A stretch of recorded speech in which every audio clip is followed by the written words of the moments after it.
ताला ने उनसे पूछा, फरमाया तो सजदा नहीं करता, तुझको इससे कौन अमर मना है जबकि मैं तुझको हुक्म दे चुका। यानी मैं का मतलब क्या है, अल्लाह ताला ने हुक्म देने के बावजूद भी तुम सजदा क्यों नहीं किया था।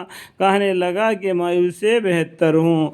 इस आदम अलैहिस्सलाम को आपने मिट्टी से बनाया और उसको इब्लिस को आग से पैदा पैदा फरमाया था, इसलिए वो गुरूर में आ गए। आपने मुझको आग से पैदा किया। आपका मतलब क्या है, अल्लाह ने उनको किससे पैदा किया, आग से पैदा किया। ये आदम अलैहिस्सलाम को मिट्टी से पैदा फरमाया, इससे वो गुरूर में आ गया। और उसको आपने खाक से पैदा किया। हक ताला ने फरमाया कि तो आसमान से उतर आए, तेरे दिल के अंदर ऊंचा नीचे का जो भेदभाव आ गया, इसलिए तू इस आसमान से निकल। तुझको कोई हक हासिल नहीं कि तू तकबर करे इसमें, यानी आसमान में रह कर, यानी जन्नत में रह कर। सो निकल तो बेशक तो जलील में शुमार होने लगा। देखो, एक सजदा, ताजिमाना सजदा ना करने की वजह से इब्लिस ने क्या किया, जलील हो गया, जलील में शुमार होने लगा, जलीलों में शुमार होने लगा। तो हम देखो हमारे कितने सजदे हमसे छूट गए। अल्लाहुम्मा अग़फ़िर ली, अल्लाहुम्मा अग़फ़िर। वो कहने लगा कि मुझको मोहल्लत दीजिए।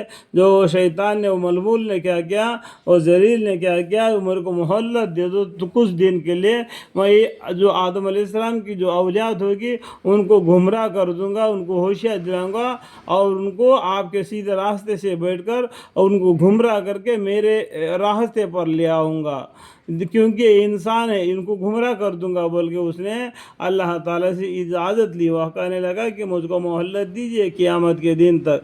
अल्लाह ताला ने फरमाया कि तुझको मोहल्लत दी गई। वह कहने लगे कि बसबब इसके कि आपने मुझको गुमराह किया, यानी आदम अलैहिस्सलाम की वजह से जो शैतान था वो मलऊन हो गया और जलीलों में शुमार हो गया।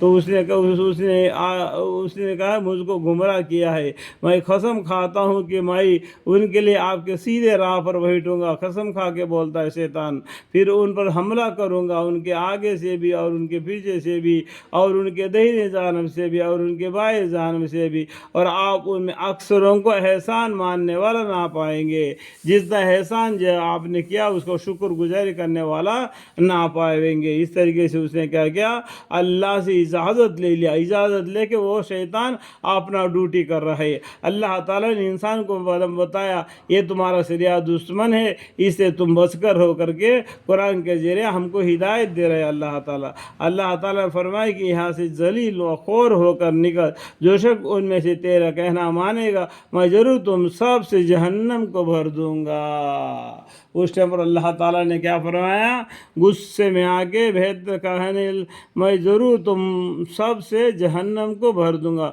गुमराह करने की वजह से, गुमराह होने की वजह से। और उन्हें हुक्म दिया कि आदम अलैहिस्सलाम तुम और तुम्हारी बीवी जन्नत में रहो, फिर जिस जगह से चाहो दोनों आदमी खाओ और उस दरख्त के पास मत जाओ। मतलब जन्नत के हर मेवे खाओ, हर मेवे आपके लिए हलाल है, खा लो, लेकिन उस दरख्त के पास मत जाओ। कभी उन लोगों के शुमार हो जाओ जिनसे नामुनासिब काम हो जाया करता है, यानी हुक्म अदुली होने का खतरा है, इसलिए उस दरख्त के फल मत खाओ। फिर शैतान ने उन दोनों के दिलों में वो सुआस डाला ताकि उनका पर्दा का बदन जो एक दूसरे से पोशीदा था दोनों के रूबरू बेपर्दा कर दिया। और कहने लगा कि तुम्हारे रब ने तुम दोनों को इस दरख्त से और किसी सबब से मना नहीं फरमाया मगर महज इस वजह से कि तुम दोनों कहीं फरिश्ते हो जावे या कहीं हमेशा जिंदा रहने वालों में से हो जावे, या तुम फरिश्ते हो जाए या हमेशा जिंदा रहने वालों में से हो जाए।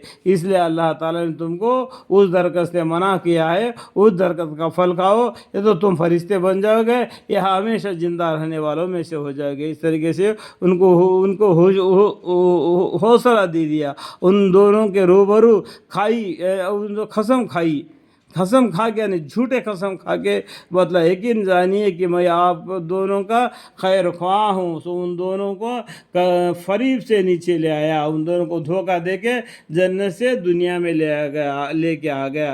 बस उन दोनों ने जब दरख्त को चखा तो दोनों का पर्दा का बदन एक दूसरे के रूबरू बेपर्दा हो गया। देखो अल्लाह के हुक्म का अधूरी करके उन आदम अलैहिस्सलाम दादिमा हवा ने उस दरख्त का फल खा लिया शैतान के बस में आके, तो उनका जो पर्दे का बदन है वो बेपर्दा हो गया, शर्मिंदगी हो गई एक दूसरे को देख के। और जन्नत के